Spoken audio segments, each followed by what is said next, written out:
Rob, I'll be honest, when you were 15-0 up after 34 minutes, I didn't necessarily see the last 2 minutes of this game being a scramble to decide the points. It was a hell of a game, first and foremost, wasn't it? Yeah, I mean, I think it was always going to have a game that's going to have a little bit of ebb and flow in it.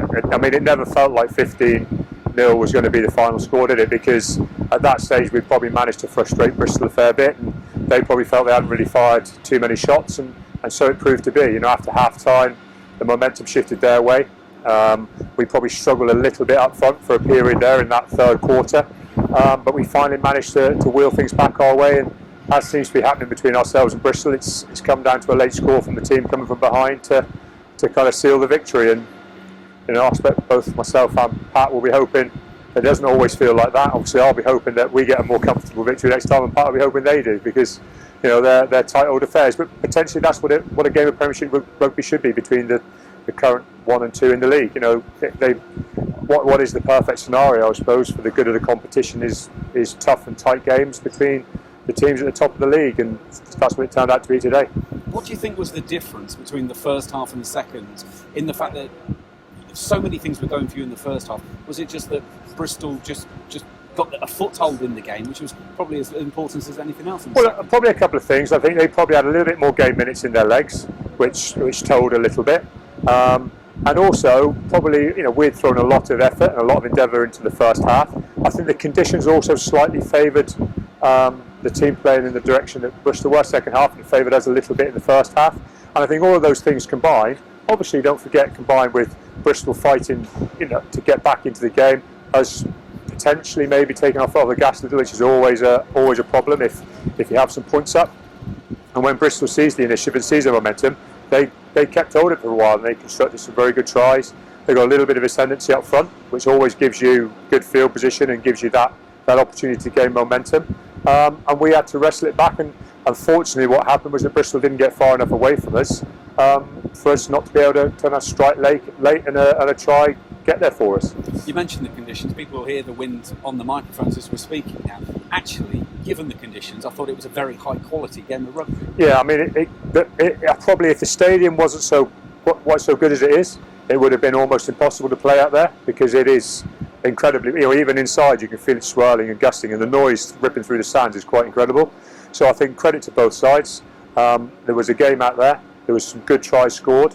Most of them came quite quickly, didn't they? They came quite quickly off set piece. Both teams converted those really well. We still did a few things, mainly through a few individuals, a little bit un-Chief-like, but that's more through now. We've got some probably good video we can review with a few of our lads, especially the lads who haven't played many minutes, when just go, come on, there's a little bit of a different decision you can make there. There's a little bit more you can put into this element of the game. But I think on the whole, we've got to be very pleased with a good night's work done, and again, some very, very valuable league points. A sense of deja vu with this question, because I asked it you after the Sale game, and I said, what does that say when Exeter come to the second place side and win? Well, you've now gone to Sale and won. You've now come to Bristol and won. What does that say? Well, I think it says that we're well set. Our fundamentals are pretty good. Our foundation elements are good. Obviously, we've got a squad that can be competitive. But listen, it's a bit like anything. There's very few teams are running full strength team to full strength team to full strength team. That wasn't Bristol's full strength unit either. You know, potentially other people have said it's a little bit close to full strength than ours. But you know, sometimes that can cause as many issues as not, because our group there probably trained together a little bit more cohesively for a little bit longer. So there's always pluses and minuses to every decision you try and make. And I think at the moment it's all a bit of a phony war, if I'm honest with you. What it's about at the moment is getting good game minutes into players, collecting enough points so you end up where you want to at the end of the season.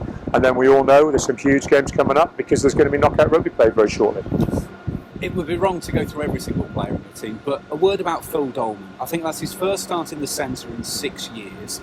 He did it very, very well, scored one, and didn't quite have the legs to make it two. He's a good player, isn't he? You know, he's a good player, and you know, it's why he's played for us for over 10 years. It's because he's a good player. And I've always said the biggest credit I can give to the players who've been here for as long as Phil and Steno, Ben Moon, and those guys is that every single time they play for Exeter Chiefs, they've deserved to play. And so you saw today, you know, Phil wasn't thrown out there to be cannon fodder. Phil was thrown out there to try and win us a game of rugby, and he looked like he could do it.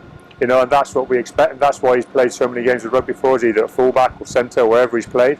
It's because he's a good player, and he plays wholeheartedly. I just hope he's hobbled off tonight. I just hope it's not too bad an injury, and we'll see him again in the not too distant future.